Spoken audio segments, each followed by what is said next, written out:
Chapter 12, The Door's Key. Imagine waiting all night while something in a well beneath your feet eats a human corpse. You can hear every crunch of bone, every wet tear of flesh. And when it finally stops, when the sun finally rises, you think you're safe. You think the nightmare is over. But then you open the coffin you've been promised will save you, and realize the key inside is covered in fresh blood. Not old blood. Not dried blood. Fresh. Still warm. Still wet. Like someone just died to put it there. And now that key is in your hand. Still want to escape? The feast. The chewing sounds persisted for what felt like an eternity, stretching through the darkest hours of the night with relentless, methodical thoroughness. It was as if whatever consumed the corpse in that well was determined to savor every morsel, to extract every last bit of sustenance from bone and flesh and marrow. The sounds were specific, detailed, impossible to ignore. The crisp crack of bones breaking between powerful jaws. The wet grinding as those fragments were pulverized into digestible pieces. The occasional pause, then the resumption of consumption with renewed enthusiasm. These weren't the sounds of mindless feeding, they carried an almost deliberate quality, as if the entity below was making a point, reminding them exactly what they'd done, exactly what bargain they'd struck. The noise produced a visceral, physiological response in everyone who heard it. Nausea. Disgust. The primitive part of the brain that recognizes the sounds of predation and screams danger. But everyone endured it in silence, sitting in the courtyard or pressed against walls inside the house, waiting for dawn, waiting for it to be over. Lin Qiushi sat with his back against the cold courtyard wall, arms wrapped around his knees, listening to the symphony of consumption rising from the well's depths. He tried to think about anything else, tried to plan their next steps, tried to remember his life before this nightmare, tried to count the stars visible between clouds, but his mind kept returning to the sounds, kept creating images to accompany them. Finally, as the sky began to lighten at the eastern horizon, painting the world in shades of gray and pale blue, the chewing stopped. The silence that followed was almost worse than the noise had been. It felt heavy, expectant, like the pause between lightning and thunder. The woman outside the wall, that impossible figure that had peered over the brick with eyes like oil slicks, disappeared at the same moment. One instant her presence was there, a weight pressing against their awareness, and the next it was simply gone, as if she'd never existed at all. Or perhaps not quite. In that moment of transition, Lin thought he heard something else. It was so soft, so brief, that he couldn't be certain whether it was real or imagined, a small, delicate sound that might have been a burp, the satisfied exhalation of something that had eaten its fill. The image was almost comically mundane, and somehow that made it more horrifying. Whatever that entity was, it could eat human corpses and be satisfied. Could consume flesh and bone and be full. Could digest what had once been a person and experience contentment. Dawn's deception. When true dawn finally arrived, bringing weak sunlight that did little to warm but much to illuminate, Lin felt as if he'd lived through several lifetimes in a single night. His body ached from hours of tension, his mind felt stretched thin like fabric about to tear. "Is it over?" he asked, his voice hoarse from disuse and cold air. "Is everything finished?" Wan Baijia's response was characteristically non-committal. "Perhaps," she said, her tone suggesting that certainty was a luxury they couldn't afford. But the ritual steps had been completed according to the carpenter's instructions. They'd cut the tree, made offerings at the shrine, and filled the well with a dead thing.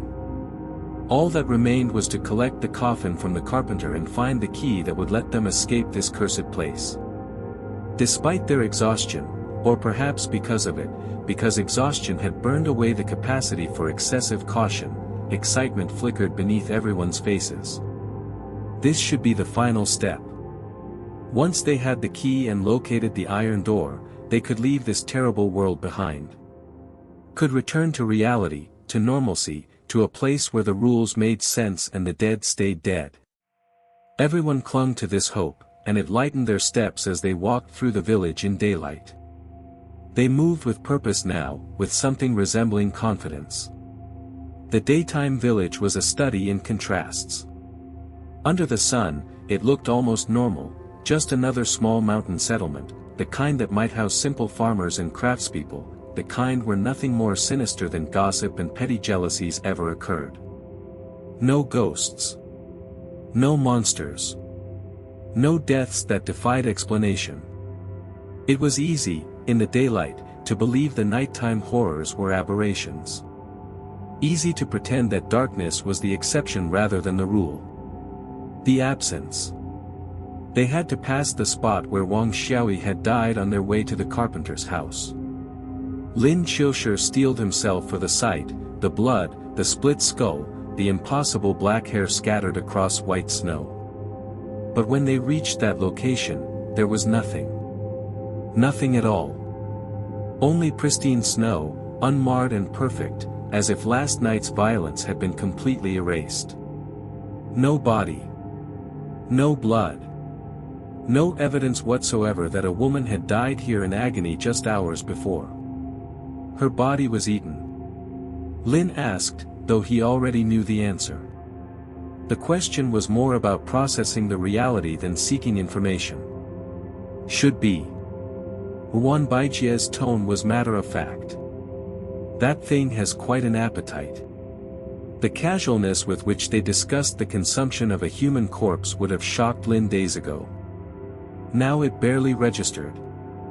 He was changing in this place, his definitions of normal and acceptable shifting in ways that frightened him when he stopped to think about it.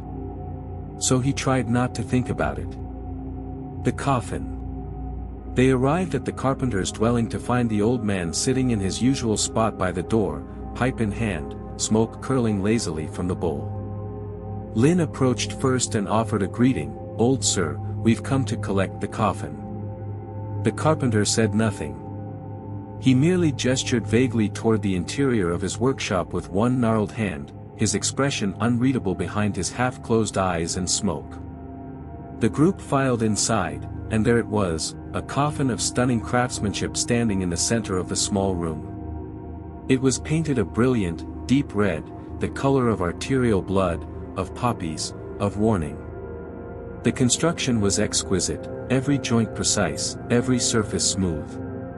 The details showed a level of care and skill that seemed impossible to achieve in the short time since they'd completed the well-filling ritual. This was clearly the work of a master craftsman, someone who'd spent decades perfecting their art. But something about the finish bothered Lin. The red coating had an unusual quality, a depth and richness that didn't match any paint or lacquer he'd seen before. He reached out and touched the surface carefully, running his fingers along the smooth wood. The texture was wrong. Slick, yes, but with a slight tackiness to it, and when he brought his hand away, he could smell something, a faint metallic scent, sharp and organic. Huan Baijie's mind worked faster than his. "It's soaked in blood," she said flatly, no question in her voice, just statement of fact. "Has to be," Xiong Qi agreed, examining the coffin more closely.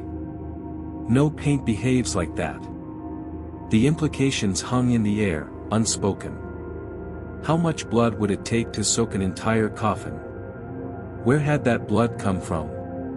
And more disturbingly, was it related to the corpse they'd fed into the well, or had the carpenter acquired it through some other means?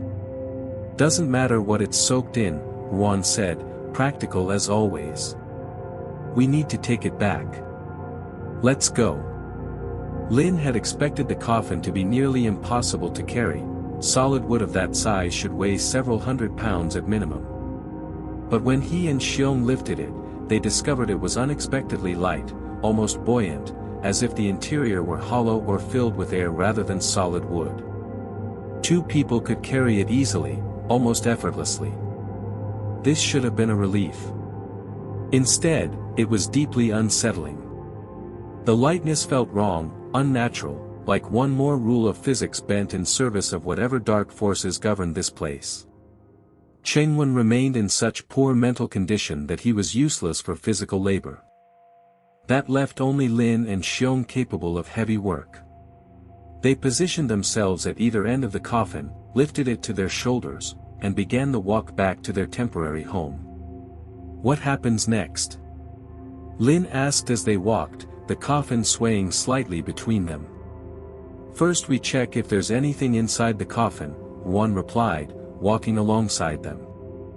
"I'm guessing the key is in there. Once we have the key, everything else should fall into place." Lin repeated the hope silently in his mind like a mantra, "Let it be so. Please, let it be so." The key. When they returned to the house, Chengwen had regained consciousness. He sat in the main hall with a vacant, glassy-eyed stare, looking through them rather than at them. When the group entered carrying the coffin, he didn't greet them, didn't acknowledge their presence at all. His expression was completely blank, devoid of intelligence or awareness. He looked like someone who'd suffered severe brain damage. Lin felt a pang of guilt. "I didn't hit him too hard, did I?" he asked quietly. "I didn't make him actually, you know." Ruan made a non-committal sound. "Oh God, I just gave him one quick chop to the neck." Lin's concern was genuine despite everything Chengwen had done. Ruan patted his shoulder consolingly. "If he's brain damaged, he's brain damaged. Nobody's going to hold you responsible. Besides, they say fools don't fear ghosts, right? So you've actually done him a favor. You're his benefactor." Lin stared at her. "Oh. Why are you so practiced at this kind of rationalization?" Because of Chengwen's actions the previous night, the attempted murder, the actual murder, the complete breakdown, nobody particularly wanted to interact with him. Xiong and Xiaoku simply pretended he didn't exist, looking through him as he looked through them. "Let's open it," Xiong announced, setting his end of the coffin down in the center of the room. "Right." Lin nodded, positioning himself at the other side. Together, they gripped the lid and pulled. The coffin lid opened with a long, drawn-out creak, the sound of wood on wood, intimate and somehow obscene, like opening something that should have remained sealed. A wave of smell emerged, damp wood, old earth, something organic and slightly sweet that might have been decay or might have been something else entirely. Xiaoku was the most anxious among them. The moment the lid came free, she thrust her head into the opening, desperate to see whether their salvation lay within. "Found it. The key." Her voice exploded with joy so intense it bordered on hysteria. She was nearly weeping with relief, her emotions careening toward complete breakdown. "It's really here. It's actually here." Lin looked and saw that Xiaoku held an ancient bronze key in her trembling hands. The design was simple and elegant, showing signs of great age, patina on the metal, where on the edges, an overall quality that suggested it had been forged long ago according to methods no longer practiced. But there was something else. The key's handle was stained with red liquid, fresh enough to still gleam wetly in the morning light. Days ago, Lin might have assumed it was paint or lacquer from the coffin's coating. Now, after everything he'd witnessed, he was certain that dark red substance was human blood. "We have the key. We finally have the key." Xiaoku clutched it to her chest like a holy relic, tears streaming freely down her face. She looked like someone who'd been holding themselves together through sheer willpower and had finally reached the breaking point. She'd maintained such careful composure throughout their ordeal, had presented a facade of cold rationality. But underneath, she'd been crumbling all along, the pressure of potential death grinding her down incrementally until only the thinnest shell remained. "The door should have appeared by now," Xiong said, his voice carrying exhaustion that went bone deep. "We can start searching. We need to hurry, there aren't many of us left." The statement was stark, brutal in its honesty. They'd started with 13 people. Now there were 5, and one of those was possibly brain damaged. Their numbers had been more than cut in half. Generally, where does the door appear? Lin asked, realizing how little he actually understood about the mechanics of these cursed places. Usually somewhere near where we're staying, not particularly hard to find, Xiong explained. But a 13-person world. I've never experienced one before, so I'm not entirely certain. The rules might be different. Alright. Lin looked at the key in Xiao Ke's hands, drawing what comfort he could from its existence. At least they had it. At least that part was done. The conflict. Wan Baijie hadn't shown much excitement about finding the key. Now she spoke with characteristic bluntness, the key needs to be managed by someone. And I'm not comfortable with her holding it. Xiao Ke's face flushed with immediate anger. What's that supposed to mean? You don't trust me? Like we're supposed to trust you? Ruan's expression shifted into something between amusement and contempt. This isn't just about me. If you lose that key, we all die in here. All of us. Are you absolutely certain you want that responsibility? Think carefully. Xiao Ke's face went through several colors, red with anger, white with the weight of implication, then red again with embarrassment. She opened her mouth to respond, but Xiong interrupted by placing a hand on her shoulder. Qiushi, he said, turning to Lin. You hold it. Lin was caught completely off guard. He hadn't expected the responsibility to land on him. But I'm new at this. I have the least experience of anyone. Doesn't matter, Juan said, leaning close to his ear and whispering, just take it. Lin frowned with uncertainty. But this is my first time entering the door. I don't know the protocols, the dangers. It's fine, Xiong assured him. We all trust you more than we trust each other at this point. The statement was sad but true. Days of horror had eroded their faith in one another, leaving only calculations of utility and survival. Lin, as the newest and least involved in their group dynamics, was probably the most neutral choice. Alright, Lin reluctantly agreed. He took the key from Xiao Ke's reluctant hands and examined it more closely. The bronze had a greenish patina in places, evidence of age and oxidation. The teeth of the key were complex, suggesting whatever lock it opened was sophisticated. And that red staining on the handle, now that he held it, he could feel the slight stickiness, the way it wanted to cling to his skin. Fresh blood. Definitely fresh blood. Whose? And more importantly, when had it been applied? The revelation. Xiong suggested they should eat something and rest before searching for the door. Everyone agreed, they'd been awake all night, and exhaustion made people stupid, made them miss obvious details or make fatal mistakes. Xiong and Xiao Ke went to the kitchen to prepare food. Lin and Ruan remained in the main hall, ostensibly to watch over Cheng Wen's unresponsive form. Why did they give me the key? Lin asked once they were alone.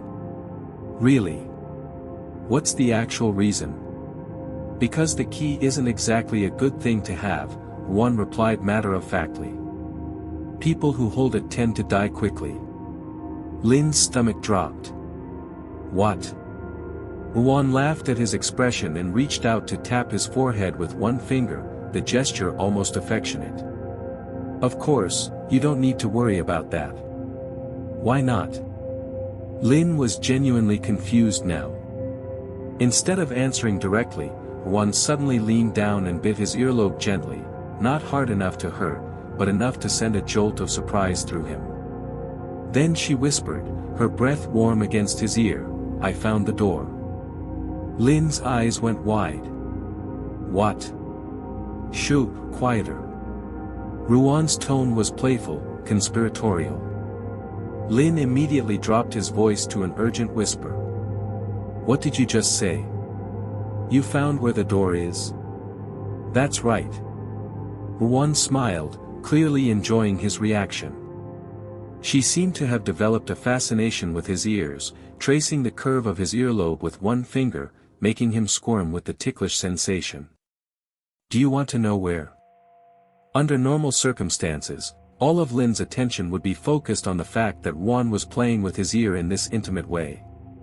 But the information she just revealed was too shocking to allow room for anything else. You know where it is and you didn't say anything. Why would you? A sharp pain in his earlobe made him gasp. He reached up and felt something foreign there. One had just pierced his ear and inserted an earring while he was distracted. What are you doing? He touched the earring, feeling the unfamiliar weight and shape. Nothing much. Ruan's expression was perfectly innocent. I just think you'd look good wearing an earring. Lin stared at her in bewilderment, torn between asking about the door and demanding an explanation for the sudden piercing. Ruan didn't give him time to organize his thoughts. The door is very close to us, she continued as if nothing unusual had happened. We can go back tonight. What about Xiaoku and Xiong? Lin asked, his moral compass still functioning despite everything. Them? Ruan's tone suggested she had no particularly fond feelings toward the other survivors. Depends on my mood. If possible. Lin hesitated, then pushed forward. Let's bring them too. Xiaoku might be difficult, but Xiong had treated them well, had been a reasonable leader under impossible circumstances. And after everything they'd survived together, abandoning them felt wrong. They've been through all of this with us. You, Ruan said with a mixture of exasperation and fondness, are too soft-hearted. But I like that about you, she interrupted, smiling genuinely now. Lin felt heat rising to his face, a blush he couldn't control. Stop teasing me. Ruan just smiled, saying nothing, her eyes reflecting something complex, amusement, calculation, and perhaps something warmer underneath. The aftermath. Doesn't it look good? Ruan interjected before Lin could respond. Then, to his absolute mortification, she added with mock hurt in her voice, why are you rejecting my gift? Do you have another woman somewhere? Don't be ridiculous, Lin protested weakly. Ruan transformed her expression into exaggerated sadness, her voice taking on a whining quality. You're calling me ridiculous? That's so mean. You're terrible. Why? Lin, who had never actually had a girlfriend and therefore possessed no defenses against this kind of emotional manipulation, looked absolutely helpless, his expression cycling through confusion, frustration, and resignation. But perhaps that was the point. Perhaps in a world where nothing made sense and horror was the default state, the ridiculous and the intimate were the only anchors to humanity that remained. Lin touched the earring again, feeling its weight, feeling the slight sting where one had pierced his skin. He didn't know what it meant, whether it was a mark of affection, a claim of ownership, or something else entirely. But he knew one thing, Ruan Baijie had knowledge and capabilities that went far beyond what she'd revealed. She'd found the door when nobody else could. She moved through this nightmare world with confidence that bordered on certainty. And for reasons he didn't entirely understand, she'd chosen to keep him close, to protect him, to mark him as somehow hers. Whether that was good fortune or something more complicated remained to be seen. Outside, the day continued its slow march toward evening. Toward darkness. Toward the moment when they'd finally attempt their escape from this cursed village and whatever hungry god watched over it. End of chapter 12. To be continued.